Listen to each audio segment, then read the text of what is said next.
estic molt orgullosa de poder compartir amb elles aquest escenari, perquè això que presentem avui és un document que forma part de l'aula Parlament, la manera com el Parlament també incideix a les escoles i treballa per no només fer la feina legislativa, i aquí ens acompanyen diversos diputats també de les comissions on de manera parcial també es treballen els temes que queden recollits aquí, sinó també amb la feina directa que podem fer sobre les generacions del futur, que és bàsic i fonamental que coneguin el que ha passat per justament que evitem que es pugui tornar a produir. Teniu a les mans la valuosíssima feina que ara la doctora Simons ha presentat.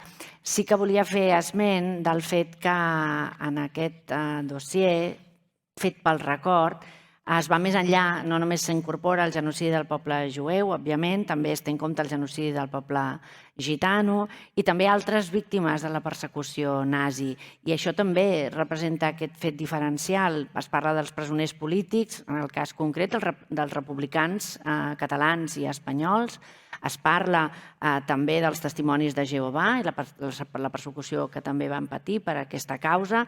Les persones amb discapacitat, sigui amb discapacitat física, sigui amb discapacitat psíquica, les persones LGTBI, que també van ser víctimes d'una persecució. I, per tant, també la significació especial que tu has volgut marcar en el fet de posar la diferència o fer un capítol especialment dedicat a les dones. La Mary Felstiner deia que en el viatge cap a l'extinció cada gènere va viure el seu propi via crucis en aquest sentit.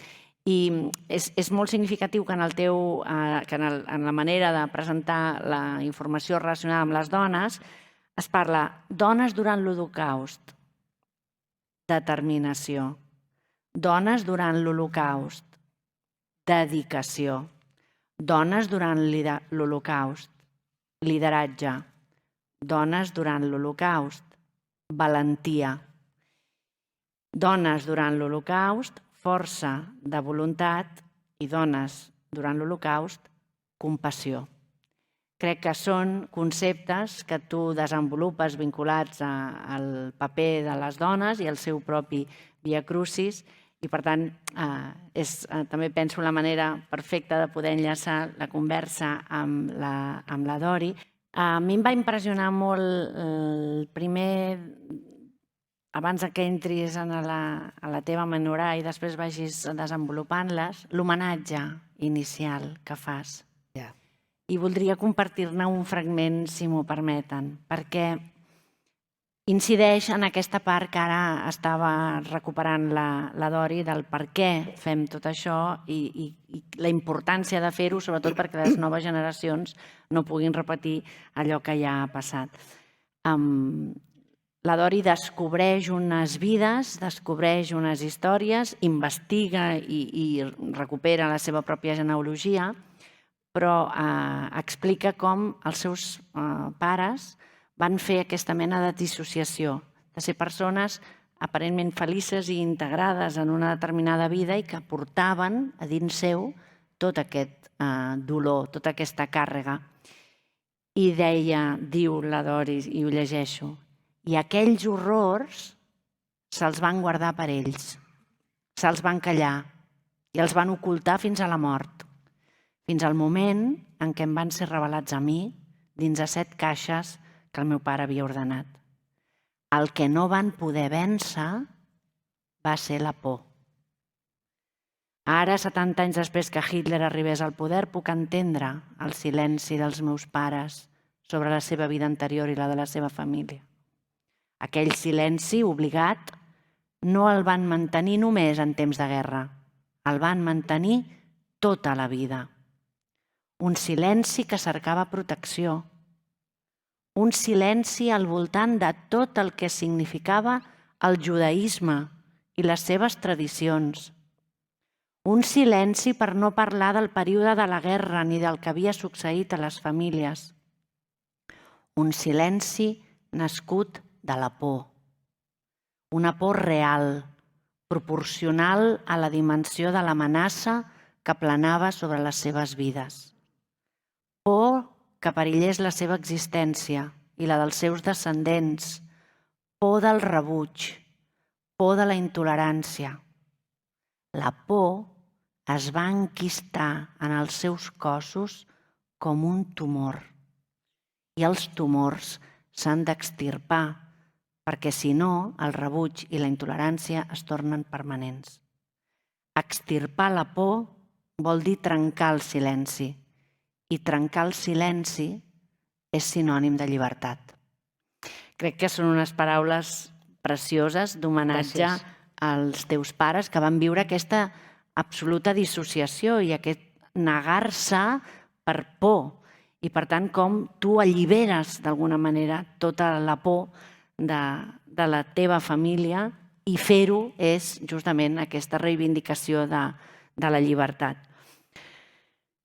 Jo no voldria afegir gaire més al que ja s'ha dit, perquè crec que la presentació que n'han fet les protagonistes d'aquesta guia pràctica ja ho diu tot. Però sí que no podia deixar d'interconnectar el testimoni de la Dori amb l'aprofitament que fa la doctora Simó de la part d'informació que ella revela de la col·laboració de l'estat espanyol, en aquest cas del franquisme, a través del cònsol de Marsella, que va sistemàticament denegar la possibilitat de que poguessin traslladar-se a Barcelona perquè hi havia la possibilitat, perquè ja s'hi estava residint una part del nucli familiar i finalment els van pujar en un tren, però el destí, evidentment, no va ser a Barcelona. Primo Levi té un poema que figura com a epígraf de la seva novel·la, Si això és un home, que es diu Shema, que vol dir escolta.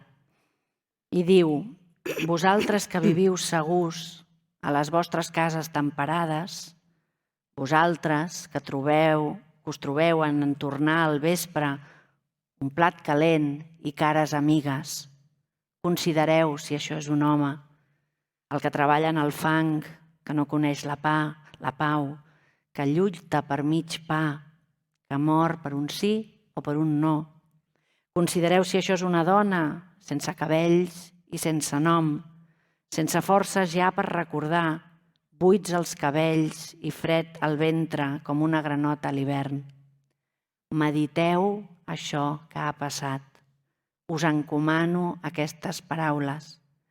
Esculpiu-vos-les al cor, en ser a casa i anant pel carrer, en adormir-vos i en llevar-vos. Repetiu-les als vostres fills. O que la casa se us esfondri, la malaltia us impedeixi i els vostres us retirin la mirada. És un poema terrible per un llibre terrible, per una vida terrible, que és alhora un clam i un crit i una maledicció. Una maledicció als que no fem allò que ell demana quan diu escolta. Escoltem, perquè la por porta silenci, com deia la Dori, i cal, amb educació, combatre la por i combatre el silenci i que veritablement hi pugui haver llibertat. Esperem amb aquest quadern haver posat el nostre gra de sorra des del Parlament. Moltíssimes gràcies als serveis educatius del Parlament que fan una feina magnífica, a la Dori Sonheimer, a la doctora Simó i a tots vostès per acompanyar-nos avui. Moltíssimes gràcies.